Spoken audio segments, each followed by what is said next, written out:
Hello everyone. Welcome to hidden star magazine YouTube channel.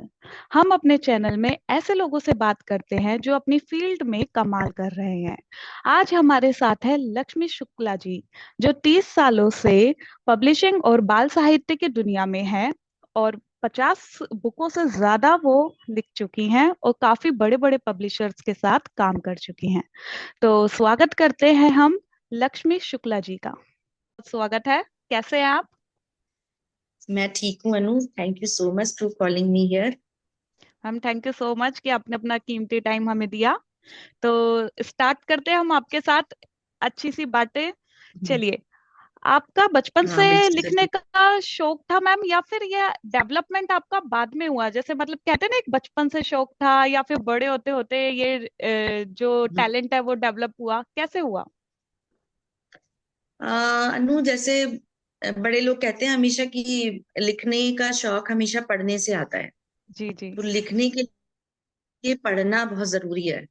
तो right बस ma'am. वही मैं सुनती थी और किताबों को पढ़ना पहले शुरू किया था और लिखने का मौका मुझे थोड़ा बाद में मिला। मतलब ओके। वैसे क्लास में स्कूल में लिखती थी, निबंध प्रतियोगिता वगैरह होती थी, जैसे ऐसे राइटिंग होती थी तो उसमें जाते थे, पार्टिसिपेट करते थे स्कूल में कॉलेज में। लेकिन ऐसे कभी नहीं हुआ कि अपने नाम से कोई किताब लिखी और उस पे अपना नाम छपा। उस तरह का एक्सपीरियंस नहीं हुआ था। हाँ लेकिन लिखने का शौक था। जैसे कहते हैं ना कि लिखने का कीड़ा, वो आ चुका था बचपन में। बचपन में ही आ गया था। सही बात है बचपन में मैम, आ तभी गया था। तो। कभी कभी मन करता था कि कॉमिक्स लिखूं, कभी मन जी। करता था कि कोई कहानी लिखूं। जब पंचतंत्र पढ़ती थी तो लगता था कि कुछ ऐसी कहानी लिखूं। तो बड़ा मन मतलब भटकता सा रहता था हमेशा, लेकिन लिखने के लिए मन में था कुछ कि लिखना है। आपको वो बचपन मौका से ही मिला था। मुझे 2012-13 में, ओके। जब मैं तो पब्लिशिंग लाइन के अंदर काम कर रही थी और मुझे मौका मिला बाई चांस एक जीके की किताब लिखने का। ओके। तो वहां तो से मेरे का सफर शुरू हुआ। Okay ma'am.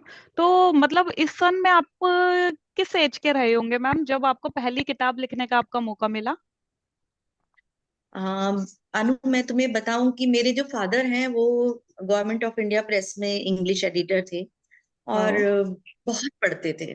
मतलब उनकी जो पूंजी थी शायद पढ़ाई, किताबें, और उनका जो मतलब लेगेसी में मुझे ज्ञान मिला एक तरह से। तो वो बहुत सारी राइट। किताबें पढ़ते थे और हमसे डिस्कस करते थे। मतलब आपके ये तो ब्लड में ही था। हाँ जी। ब्लड में ही था। तो और वहीं से शुरुआत तो हो चुकी थी। कभी कभी कहते हैं ना कि पता नहीं चलता आपको, लेकिन शुरुआत आपकी हो चुकी होती है। तो वो जी मैम। शुरुआत तो हो चुकी थी लिखने की, और पब्लिशिंग में आने की तैयारी हो चुकी थी स्कूल टाइम से। जी। तो बस इसी तरह से शुरुआत हुई। ठीक है मैम। हमारा पहली बार आपने कब सोचा कि आप एक लेखक बनना चाहते हैं? जब आपने ये सोच लिया कि नहीं, मुझे लेखक ही बनना है। एक तो ये शौक हो गया, चलिए राइटिंग करना चाहते थे आप, लेकिन आपने सोचा नहीं, अब हम्म। तो इसी फील्ड में जाना है मुझे। मैंने बताया ना अनु, मुझे 2013 में मौका मिला लिखने का। एक मेरे बहुत अच्छे पब्लिशर्स हैं पटना में। पता नहीं तुम्हारे शो में नाम लेना अलाउड है या नहीं है, लेकिन हाँ पटना जी। के बहुत अच्छे पब्लिशर्स हैं, चिल्ड्रन जी बुक्स मैम। के पब्लिशर हैं। और ओके। मेरे आज उनके साथ बहुत अच्छे घरेलू संबंध है बिल्कुल। तो ओके। मैं बड़ी शुक्रगुजार हूँ उनकी कि उन्होंने मेरे ऊपर ट्रस्ट किया। वैसे तो जी। मैं मुझे डिजाइनिंग के लिए उन्होंने वो प्रोजेक्ट दिया था, लेकिन मैंने बोला कि ठीक है मैं देखती हूँ कि कौन लिख सकता है, क्या कर सकता है। तो उन्होंने बातचीत में ही ऐसे, जब हम लोग बात कर रहे थे, डिस्कस कर रहे थे कि प्रोजेक्ट कैसा होगा, डिजाइन कैसा डालेंगे, हम्म। पिक्चर्स कहाँ से लेंगे, सब चीजें हम लोग जब बात कर रहे थे, तो उन्होंने बोला मैम आप ही क्यों नहीं लिख देते। क्योंकि मैंने उनको बहुत सारे इनपुट्स उसमें दिए थे, क्योंकि पढ़ने की आदत थी ना। तो तो कि मैम किस बच्चों को हम एज ऐसे के थे पढ़ा उस सकते टाइम हैं। पे आप? उस टाइम पे, सॉरी, आप किस एज के थे? मैं उस समय रही होंगी अनु 30 प्लस ही थी उस समय। ओके। मतलब काफी अर्ली एज में आपको एक किताब लिखने का बेहतरीन मौका मिला। हाँ एक साथ 8 किताबों की सीरीज, और वो भी बच्चों ओह। की, तो बड़ा मजा आया उसे वेरी नाइस। लिखकर। और वो लिखते लिखते मुझे लगा कि यार बच्चों की दुनिया बड़ी अच्छी होती है। और फिर से स्कूल जाने का मौका मिल रहा है जैसे। जी जी, बिल्कुल। एक लेखक भी मतलब कहते उस। हैं ना कि उस स्टेट का नाम बताओ, उस स्टेट की कैपिटल हाँ। बताओ, कौन सी नदी बहती है, वो वहां कौन सा सागर है, इस तरह की बातें हम लोग करते थे। तो मुझे लगा जी जैसे मैं फिर से अपने बचपन से जुड़ रही हूँ अगर मैं लिखना शुरू करती हूँ। तो जी जी। I am very much thankful to them कि उन्होंने मेरे को मौका दिया, और मैंने सक्सेसफुली उनके साथ में 8 किताबें की। फिर और भी बहुत सारे प्रोजेक्ट उनके किए साथ साथ, लेकिन ओके। जो शुरुआत थी वो वहीं से हुई। Okay ma'am. मैम, एक नानाजी देशमुख जी के साथ आपका अनुभव कैसा रहा? उनके साथ भी आपने काम किया है, तो उनसे आपने क्या सीखा, कैसा अनुभव रहा उनके साथ आपका? नानाजी देशमुख तो हमारे गुरु हैं एक तरह से। ये जी समझ लो तुम कि उनके लिए हमारे मन में क्या रिस्पेक्ट है वो मैं यहाँ शब्दों में नहीं बता सकती तुमको। हमारे करियर की शुरुआत, हमारे जीवन की शुरुआत, मतलब ये कह सकते हैं कि जैसे एक बच्चा बचपन से जवानी में कदम रखता है, तो उसको जी। उस समय बहुत जरूरत होती है एक गाइडेंस की, जी हाँ। एक डायरेक्शन की, कि वो अपनी एक अच्छी सोच बनाकर समाज में रह सके। तो right I ma'am. Was very lucky कि मुझे उस समय मौका मिला दीनदयाल शोध संस्थान से जुड़ने का ओके। और नाना जी के साथ काम करने का। काम करने का क्या मतलब, उनकी गाइडेंस में रहने का। तो वो दीनदयाल शोध संस्थान एक एनजीओ है, और हम्म। नाना जी उसके प्रमुख थे। और भारत रत्न तो उनको बाद में मिला, लेकिन जी। हमारे लिए तो वो उस दिन से ही भारत रत्न थे, जिस दिन से हम लोग उनके साथ में काम करना हमने शुरू किया। क्योंकि राइट उनकी मैम। गाइडेंस, उनकी बातें और उनकी सीख वो आज भी हमारे जीवन का हिस्सा है। जी तीन मैम। साल ग्रेजुएशन करने के 3 साल के बाद, मतलब ग्रेजुएशन करने के बाद में तुमने अधिकतर देखा होगा बच्चों को ये होता है कि भाई मेरे को ये अच्छी नौकरी मिल जाए, मेरा करियर ऐसे बन जाए। लेकिन फॉर्चुनेटली मैं वहां पहुंच गई, मेरा करियर वहां से शुरू होना था। तो वहां पर ये तो बात होती नहीं थी कि कितना पैसा मिलेगा और कितने आपको क्या पैकेज मिलने वाला है, कितने लाख का, हम्म। ये वो सब कुछ नहीं था। वहां पर ये था कि आप यहाँ पे सेवा करने आए हो, ओके। और सेवा सेवा करने के लिए आए हो, और उस इतनी छोटी सी उम्र में, जबकि बच्चों को ये नहीं पता होता कि अपने घर में क्या चल रहा है। सही बात है मैम। हम जुड़ सके कि देश में क्या चल रहा है, हमारे भारत में क्या चल रहा है। एक तबका ऐसा है जिसके पास पहनने के लिए कपड़ा नहीं है, पढ़ने के लिए किताबें नहीं है। तो नाना जी ने बहुत सारे लोगों को अपने साथ जोड़ा, और हम जैसे बच्चों को गाइड किया कि हमें समाज का ये जो हिस्सा है इसको हमेशा अपने ध्यान में रखना है। तो वहां जी पर मैम। हमको समाज शिल्पी कहा जाता था, समाज शिल्पी का हम लोगों को टाइटल मिला हुआ था। तो वो जो 3 साल मुझे समाज शिल्पी का टाइटल मिला, मुझे लगता है कि आज भी वो चीज चल रही है, मैं आज भी समाज शिल्पी ही हूँ। जी मैम बिल्कुल। मैम, बच्चों के लिए लिखना बाकी राइटिंग से मतलब आपको कितना अलग लगता है? जैसे और नॉवेल्स होती है, सब होती है, लेकिन जो आप बच्चों के लिए राइटिंग करते हो उसमें क्या फर्क नजर आता है आपको? बस 1 मिनट दोगी मुझे अनु? जी। बीच बीच में फोन भी बज जाता है ना। वो भी जरूरी है। हाँ बोलो, क्वेश्चन रिपीट करो अपना। जी मैम, बच्चों के लिए लिखना बाकी राइटिंग से आपको किस तरह अलग लगता है? अलग कैसे लगता है? बच्चों के लिए लिखना ना एक बहुत ही अच्छा एक्सपीरियंस है। हम्म। जब आप अपनी कोई किताब लिखते हो या कोई नॉवल लिख रहे हो, तो उसमें आप समाज की कोई एक चीज को लेकर लिखोगे, है ना? कि सही बात। आपने महिलाओं का कोई मुद्दा ले लिया, या एनवायरनमेंट ले लिया, या कोई नॉवल ले लिया, तो कोई हो सकता है आपके सबकॉन्शियस माइंड में कोई स्टोरी रही हो जिसको आपने नॉवल बना दिया। बहुत सारी हम्म। चीजें, जैसे प्रेमचंद लिखते थे तो उनका वो ज्यादातर सामाजिक चीजें लिखते थे, सामाजिक बुराइयों को उठाते थे अपने नॉवेल्स में, है ना? जी तो जी। उनका एक तरीका था लिखने का। लेकिन बच्चों के लिए लिखने में आपको एक तो स्वतंत्रता होती है और स्वतंत्रता नहीं भी होती। समझिए ओके। क्या मेरी बात? कैसे? जी मैम। कि बच्चे इतने छोटे हैं ना, और उनको हमें अभी शेप हम्म। अप करना है। तो हाँ। उनके लेवल पे जाके सोचना और फिर उनके लिए लिखना, ये एक बहुत बड़ी रिसर्च, मेरी अपनी रिसर्च है ये। क्योंकि लोग बहुत सारे सब्जेक्ट पढ़ लेते हैं, उसमें पीएचडी कर लेते हैं, सब चीजें करते हैं, किताबों पे नाम भी छप जाते हैं। लेकिन मैंने हम्म। कभी इस तरह से नहीं सोचा। मैं हमेशा किताब में कोई शब्द डालने से पहले उस उम्र के बच्चे से बात करती हूँ कि भाई तेरे को ये शब्द पता है, तू इसको अच्छा। प्रोनाउंस कर सकता है? तो वो अरे बच्चे वाह। फिर मुझे बताते हैं, हाँ आंटी ये तो है हमारी किताब में, हाँ हम पढ़ हाँ। लेंगे इसको। तो जब मैं खुद को सेटिस्फाइड कर लेती हूँ कि हाँ इस उम्र का बच्चा इस शब्द को समझ पाएगा, हम्म। और अगर इसको थोड़ा सा मैं अप लेवल करके बता रही हूँ तो भी ये उसको समझ लेगा, इसका इतना लेवल है। तो उस लेवल को समझ के, और नो डाउट एनसीईआरटी और एनईपी की जितनी भी गाइडलाइंस हैं वो सब इन्हीं सब चीजों को ध्यान में रखते हुए ही बनाई गई है। तो जब एक ऑथर इन सब चीजों को फॉलो करता है और खुद भी उसमें अपने एफर्ट्स डालता है हम्म।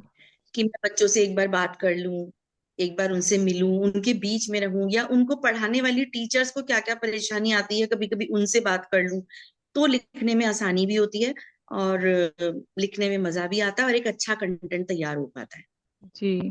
तो आपको काफी रिसर्च करनी पड़ती है बच्चों के लिए लिखने के लिए। ये तो मिलना मतलब जुलना अपनी पड़ता है बुक। लोगों से, और बच्चों से हाँ। मिलना पड़ता है, जो कि मेरा शौक है, मुझे अच्छा लगता है वो। तो उसको मैं सही ऐसे बात है। बर्डन की तरह नहीं लेती, वो मुझे बड़ा अच्छा लगता है। जी मैम। मैम आजकल के बच्चे जैसे हम देख रहे हैं कि मोबाइल हो गया, इंटरनेट में बहुत ज्यादा बिजी रहते हैं, तो क्या किताबों में आजकल की जो है उनमें दिलचस्पी उनकी कम हो गई है? तो उसे कैसे लेखक बढ़ाए या कैसे बढ़ा रहे हैं आजकल के लिए, आप इस पे क्या कहेंगे? अभी मैंने लेटेस्टली बुक फेयर अटेंड किया था, और ओके। मुझे बड़ी खुशी हुई देखकर कि जो यंग जनरेशन है वो बहुत बहुत सारी किताबें खरीद रहे थे। तो ओके।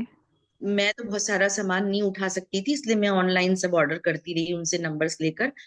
लेकिन मुझे बड़ी खुशी हुई कि इतनी इतनी सारी किताबें लेकर जा रहे हैं, और बड़े सारे यंग जो ऑथर हैं उनसे मुलाकात हुई, और वो हम्म। ऐसे ऐसे सब्जेक्ट्स के ऊपर लिख रहे हैं कि जिनको कि हम बड़ा मतलब वैदिक या माइथोलॉजी मानते हैं हम्म। आजकल की जनरेशन। अरे यार क्या आप कृष्ण की बात कर रहे हो, अरे यार छोड़ो वो कथा है कहानी है। जी लेकिन मैम। मैंने ऐसा, देखा कि बच्चे कर रहे हैं, हाँ बच्चे ऐसा कर रहे टॉपिक, हैं। हाँ जो आजकल हाँ की ऐसा टॉपिक। जनरेशन भी ले रही है, हाँ। इंटरेस्ट ले रही है। हम्म। और जी जी। और विदेशों के पब्लिशर्स के साथ मिलके वो अपनी किताबें छाप रहे हैं। ये भी जरूरी नहीं है कि उन्हें इंडिया में ही लिखना है और इंडिया में ही बेचना है, नहीं, वो जी। हमारी संस्कृति को बाहर भी ले जा रहे हैं। तो आप बाहर भी सोचो ले अगर जा एक रहे ऑथर अमेरिका में छप रहा है या हैं। कनाडा में छप रहा है, तो उसने वहां पर एक्सप्लेन किया होगा, अपनी संस्कृति को हम्म। एक्सप्लेन किया होगा। तो मैं इस बात से इत्तेफाक नहीं रखती कि बच्चे बिल्कुल इंटरनेट पे ही बिजी हैं। हाँ हम्म। कुछ कुछ चीजें हैं ऐसी। और 2020 जब कोरोना आया तो जरूरत बन गया इंटरनेट और जी मोबाइल। मैम। जी अब मैम। हमारी भी मजबूरी है कि हम बच्चों को कैसे हटाएं वहां से। ज्यादातर ऑनलाइन चीजें हो रही हैं, अब हो जैसे हम रही लोग है। इंटरव्यू, अब तुम घर आती तो मैं चाय भी पिलाती तुमको, लेकिन हम लोग ऑनलाइन सही बात है। कनेक्टेड हैं, तो we are also using internet. जी मैम, एक इजी भी हो गया है। आजकल के हाँ लिए एक इजी इजी हो भी गया है। हो गया है। लेकिन बस हमको ये मैसेज करना है कि ज्यादा नहीं, जितना जरूरत है उतना करो। हर समय उल्टी सीधी रील्स देखने में अपना टाइम मत खराब करो, क्योंकि बहुत सारा कंटेंट गलत भी परोसा जा रहा है। अभी तुमने जी। सुना होगा लेटेस्टली जो न्यूज चल रही है बहुत सारी, है ना। तो जी मैम। वो जी। सब चीजों को थोड़ा सा कंट्रोल, देखिए वो उनका तो शो है, उन्होंने शो बनाना हम्म। है, करोड़ लोग देखेंगे उसको। लेकिन आपकी जिम्मेदारी आपके घर से है हम्म। कि ये आप थोड़ा बच्चे सा में अपने अपनी बच्चे को, समझदारी। हाँ, हाँ। हाँ समझदारी से उसको समझा दें कि भाई ये चीजें तुम देख रहे हो तो इसका असर दिमाग के ऊपर आता है। भले ही आपने कॉमेडी की, लेकिन वो कॉमेडी भी दिमाग पे छाप छोड़ती है। छाप छोड़ती तो है। वो शब्दों का जिम्मेदारी चयन। थोड़ी सी बढ़ो। जी, हाँ। शब्दों का चयन आजकल लोग बहुत ले लेते हैं हम्म। एकदम से, ये नहीं सोचते कि सामने जनरेशन भी देख रही है, बच्चा भी देख रहा है और वो क्या इफेक्ट पड़ेगा। हाँ जी ये मैम। तो खैर है, तो इसकी जिम्मेदारी थोड़ी सी बड़ों की है, और थोड़े से जो हमारे एडल्ट होते हुए बच्चे हैं उनकी भी है, कि उनकी है। वो भी अपने आप को इन सब चीजों से बचा कर रखें। जी मैम। मैम क्या आपको लगता है कि जो पेरेंट्स है बच्चों को किताबें में मतलब मोटिवेट करना चाहिए कि आप किताबें पढ़िए? क्योंकि आजकल के बच्चों का क्या है कि हमें तो इंटरनेट पे पढ़ लेते हैं, हम तो जैसे मैं आपको बताऊं, एग्जाम आ रहे होते हैं, हम बच्चे मोबाइल लेके बैठे हैं, हम कहते हैं पढ़ाई क्यों नहीं कर रहे तुम? नहीं हम तो इस पे मोबाइल में पढ़ाई कर रहे हैं सर। हाँ बोला आजकल मेरे है साथ वो जो भी होता है। हाथ, जी जो हाथ की किताब है वो कम होती जा रही है बच्चों के हाथ से। तो उस पे हाँ मतलब, हाँ एग्जैक्टली कुछ तो स्कूल वालों ने कॉलेज वालों ने कर दिया है कि ऑनलाइन सारे नोट्स भेज देते हैं सब कुछ, तो वो भी क्या करें, है ना। जी जी। लेकिन और अगर और फिर ये भी कह सकते हैं कि प्रिंट आउट निकालें फिर उसको पढ़ें, तो पेपर वेस्टेज। तो एक तरह से चलो ठीक भी है, अगर उस पे पढ़ भी ले रहे हैं तो ठीक है। लेकिन पेरेंट्सों को लेकिन फिर ये हाँ भी फिर भी लगता है। किताब को लेके पढ़ना वो एक हाँ, अलग ही फीलिंग होती है। और अलग मैं ही होती है। ये कुछ साइकोलॉजी भी है कि जो आप पढ़ते हो वो हमेशा दिमाग में छपता है, जो आप जी सुनते हो या देखते हो वो बहुत जल्दी से खत्म हो जाता है। मतलब जैसे कंप्यूटर में रैम और रोम होता है, ऐसे ही हम्म। हमारे दिमाग में भी होता जी मैम। है ना। तो वो रीड ओनली मेमोरी अगर है तो कैसे काम चलेगा। तो जी उसको मैम। याद रखने के लिए तो आपको पढ़ना पड़ेगा, कहीं ना कहीं नोट करने की आदत बनानी पड़ेगी, डालना पड़ेगी, इसको अपनी आदत में लेना पड़ेगा अगर आपको आगे तक जाके लिखने का काम करना है। चाहे आप किसी जी भी जी। फील्ड में काम करें, आप लॉ पढ़ रहे हैं, डॉक्टर बन रहे हैं, इंजीनियर बन रहे हैं, तो अगर आपने कहीं कुछ लिखा है तो वो नोट्स किसी और के भी काम आ सकते हैं। और जी जी। आप जब कभी अपनी पुरानी चीजें लिखी हुई दोहराते हो देखते हो तो लगता है यार ये हमने लिखा था, अरे ये इंफॉर्मेशन ये चीज हमारे पास, तो बड़ा अच्छा भी लगता है क्योंकि कुछ जी चीजें जी। दिमाग से वॉश आउट हो जाती हैं और अपनी पुरानी डायरीज, पुरानी नोट्स निकाल के देखने पे वो मिल जाती हैं, तो वो फ्रूटफुल होता है एक रिकॉर्ड बनाना। तो ये मैसेज है बच्चों के लिए मेरी तरफ से कि वो मोबाइल का यूज करें, इंटरनेट का यूज करें, लेकिन कहीं ना कहीं लिखे भी, अपनी लिखने की जो आदत है ना उसको बनाएं। जो हैंड कॉपी है उसे भी अपने साथ रखें। जरूर ठीक है। लिखें। क्या आपको कभी किसी कहानी को लिखते हुए ऐसा फील हुआ मैम कि ये तो थोड़ा मेरे लिए मुश्किल हो रहा है, कि हाँ इसे लिखने में मुझे थोड़ी सी मुश्किल आई, ऐसी कोई कहानी आपकी लाइफ की रही हो जो शेयर करना चाहें आप? ऐसी कोई कहानी वैसे कि लिखने में बड़ी मुश्किल आई हो, क्योंकि मैं तो बच्चों के लिए ज्यादातर लिखती हूँ, तो बच्चों के लिए लिखने में पहले सोचती हूँ फिर लिखती हूँ। तो ऐसी कोई परेशानी वैसे कभी आई नहीं मुझे कि मुझे किसी कहानी को लिखने में बड़ी परेशानी आई हो। हाँ, एक चीज मैं जरूर शेयर करूंगी तुमसे कि जैसे कुछ कहानियां मैंने ऐसे पढ़ी जिनमें की जो एंड था वो बहुत खराब सा एंड था, तो उसको मैंने थोड़ा चेंज कर दिया, ओके। मतलब पॉजिटिव कर दिया उसको। हाँ, जैसे उसको कहानी का एंड नेगेटिव बच्चों ना पे इम्पैक्ट रखकर क्या उसको डालेगा। पॉजिटिव कर दिया। हाँ, तो कई हम्म। स्टोरीज मैंने अपनी किताबों में ऐसी लिखी बच्चों के लिए, तो उनको वहां पर ये मिले कि नहीं सब अच्छा ही होता है, क्योंकि जिंदगी बड़ी हार्श है, तो हम अपनी किताबों में तो कम से कम थोड़ा सा सुख दे सकते हैं, सही बात है कहानियों मैम, में तो एक थोड़ा सुख राइटर ही मिलना ही सोच चाहिए। एक राइटर ही हाँ, इतना सोच सकता है बच्चों के लिए। थोड़ा सा कहानियों में तो मिल ही जाता है ना। मैम, कोई आपने अपनी कहानी का करेक्टर कभी ऐसा लिखा है जो आपके बचपन से इंस्पायर हो?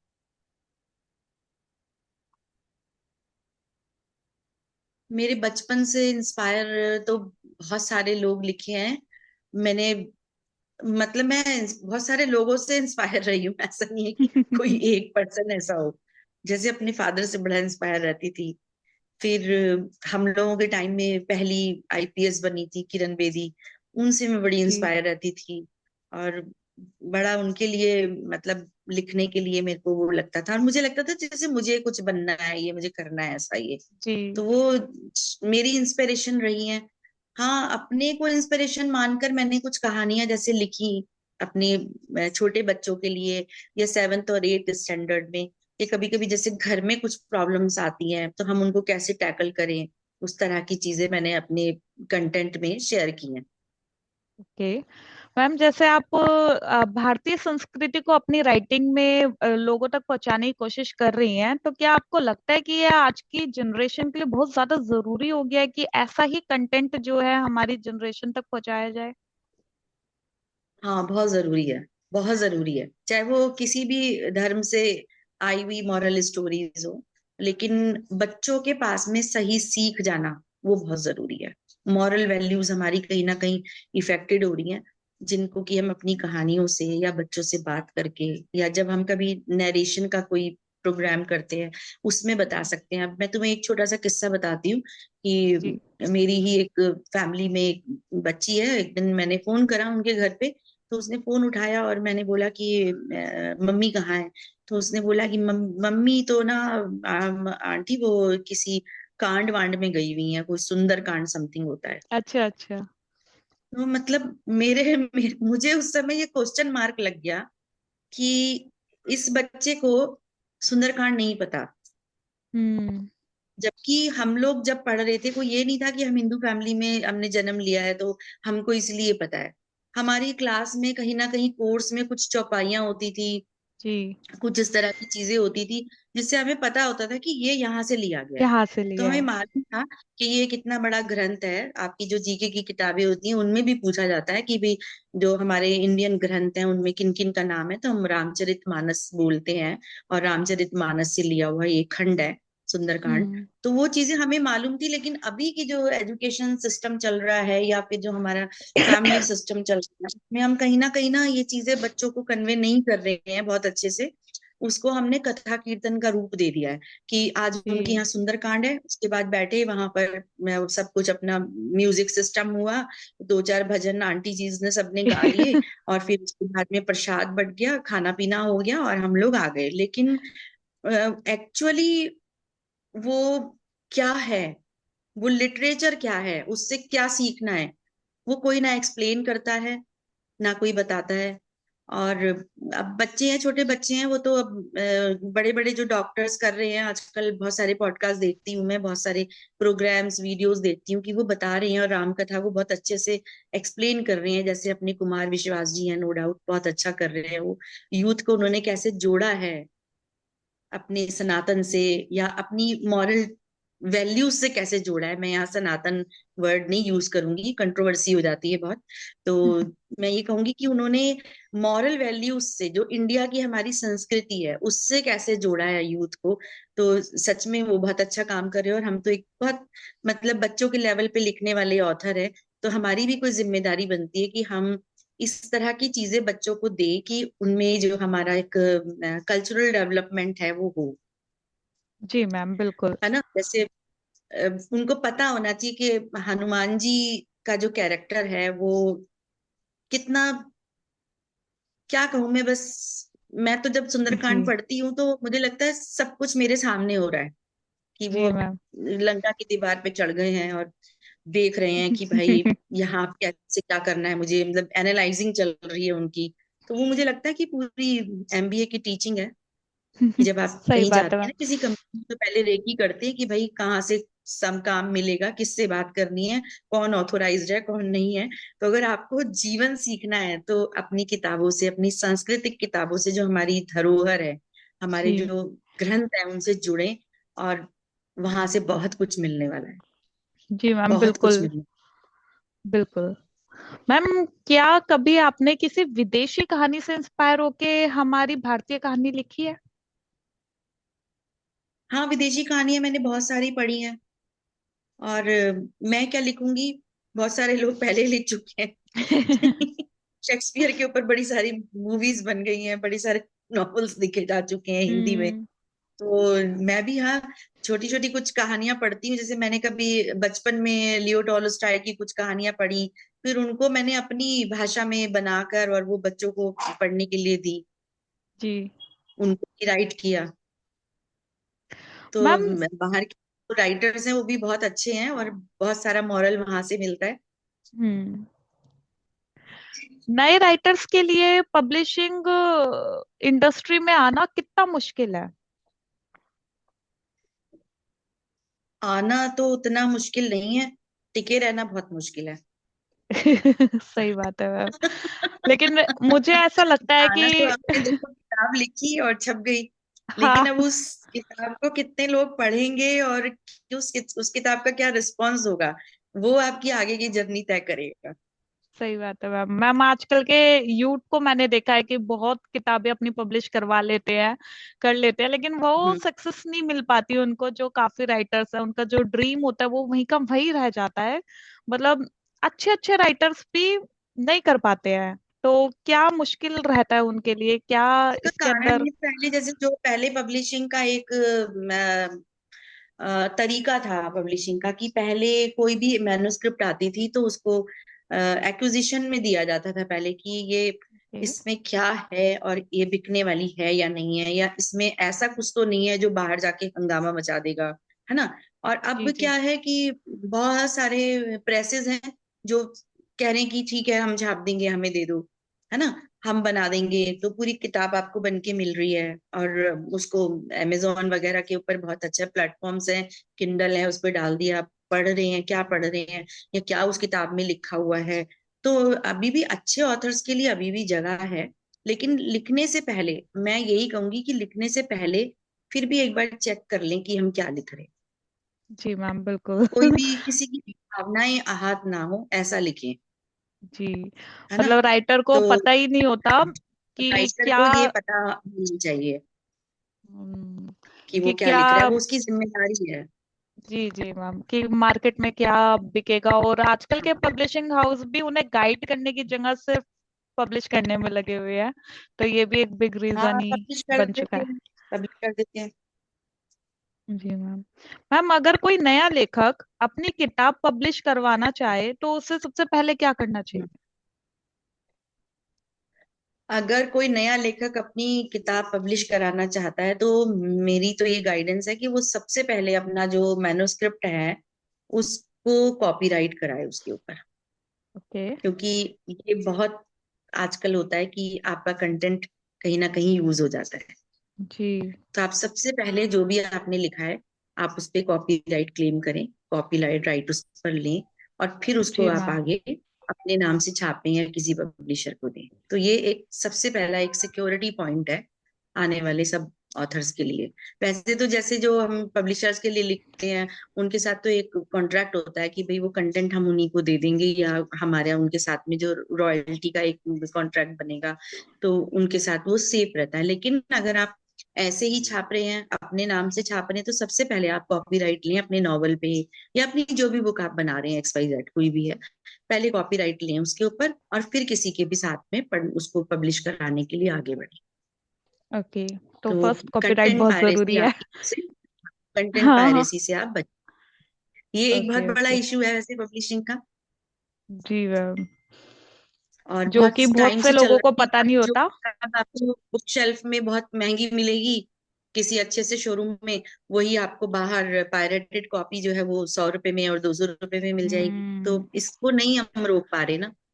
जी जी बिल्कुल। तो ये पायरेसी भी एक समस्या है, प्रॉब्लम है ये। लेकिन हमारे पब्लिशर्स बड़े दिल वाले हैं, सब झेल लेते हैं। सही बात है मैम। आपको ज्यादा पता है इस बारे में। क्या ही बोले। हाँ आपने बताइए। एस चांद, साहित्य भारती, आर्य पब्लिशिंग जैसे बड़े पब्लिशर्स के साथ काम किया है। इनके साथ काम करने का एक्सपीरियंस आपका कैसा रहा?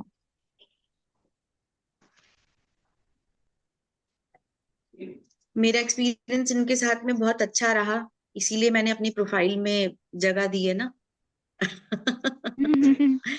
सही तो बात है मैम। बहुत ही अच्छे पब्लिशर हैं और इतने सालों से इस इंडस्ट्री को संभाले हुए हैं। अ, यस।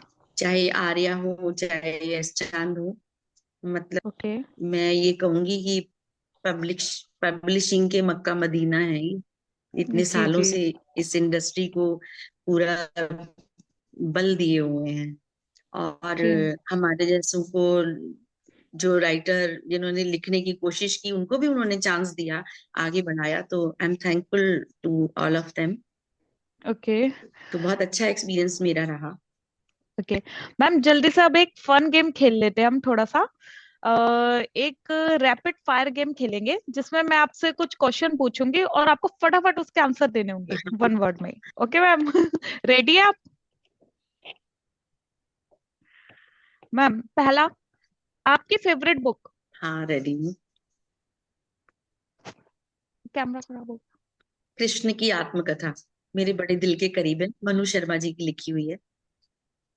आपकी राइटिंग स्पेस मतलब कैसी दिखती है, साफ सुथरी या थोड़ी फैली हुई?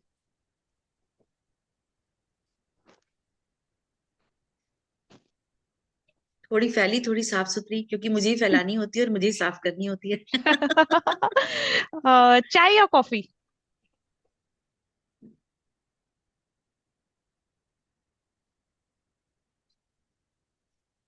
दोनों। अगर आपको दोनों टाइम बहनें हैं मशीन ना, मिले। नाराज हो जाएंगी।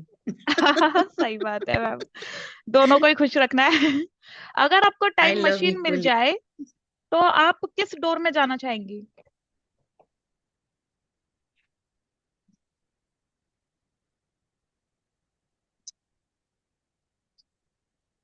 मेरे कॉलेज टाइम में पुरानी ओ। जीन्स और गिटार। वाओ। एक वर्ड में लक्ष्मी शुक्ला जी आई कैसी लव हैं? My college and school time. उसी में जाना चाहूंगी।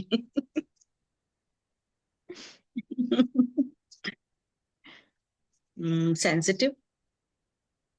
अगर आपको सच जादू बोला की है। छड़ी मिल जाए तो आप सबसे पहले क्या करेंगी? लोगों के दिमाग में जो कचरा भरा है ना, जरा सा कुछ होता है और घमंडी हो जाते हैं, वो सारा साफ कर दूंगी। ये बढ़िया था मैम। फिर तो आपको मिल ही जानी चाहिए। बचपन की कोई शरारत जो आज भी याद हो?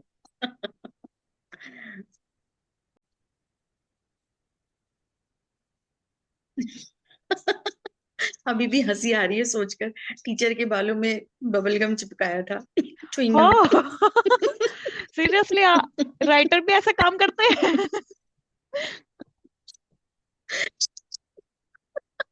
तब राइटर नहीं थी ना। सही बात है। मैम, अब थैंक तुमने यू सो शरारत मच। पूछी है तो देखो बता दी बिल्कुल। Thank you. Thank you so much ma'am, आपने अपना कीमती टाइम हमारे लिए निकाला, यहाँ पे अपना टाइम दिया हमको। बहुत धन्यवाद आपका, आपके साथ बहुत मजा आया, हमने बहुत कुछ सीखा और काफी अच्छी हमने खट्टी मीठी बातें करी। तो अब यहाँ से आपसे विदा लेते हैं। Thank you so much ma'am. Thank you Anu, मुझे ये अपॉर्चुनिटी देने के लिए। Thank you so much and God bless you. Thank you ma'am.